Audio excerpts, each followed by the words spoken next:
पराजित ही कर दिया था, बाल बाल ये बचे। जिंदगी में बीच रास्ते से लौटने का कोई फायदा नहीं है, क्योंकि आप बीच रास्ते से लौटेंगे तो आप उतनी ही डिस्टेंस कवर करेंगे जितनी डिस्टेंस में शायद आप अपनी मंजिल तक पहुंच सकते हैं।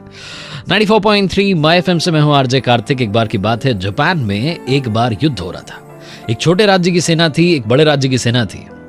इस छोटे राज्य की सेना को बड़े राज्य की सेना ने पहले दिन बस पराजित ही कर दिया था, बाल बाल ये बचे।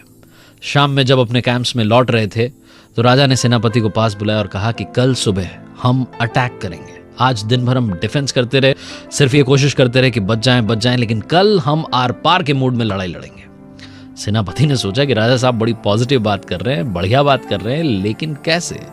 सेनापति ये आदेश लेकर के अपनी सेना के पास पहुंचा और उन्हें बताया कि राजा साहब ने कहा है कि कल सुबह हम अटैक करेंगे, आर पार के मूड में लड़ाई करेंगे और कल हम जीतेंगे।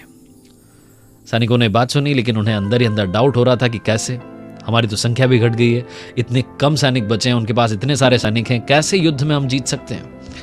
अगली सुबह जब ये सेना लेकर के राजा साहब पहुंच रहे थे युद्ध के मैदान में, तो रास्ते में एक धार्मिक स्थल पड़ा। सब लोग वहां पहुंचे, ऊपर वाले को याद किया, पूजा की।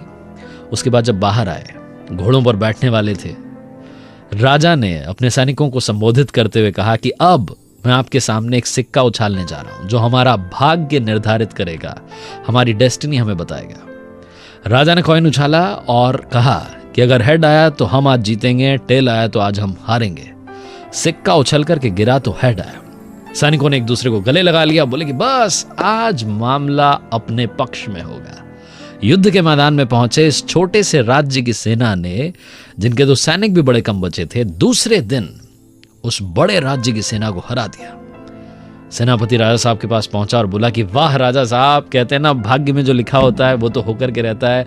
आपने कॉइन उछाला, आपने कहा हेड आएगा तो हम जीतेंगे, हम जीत गए।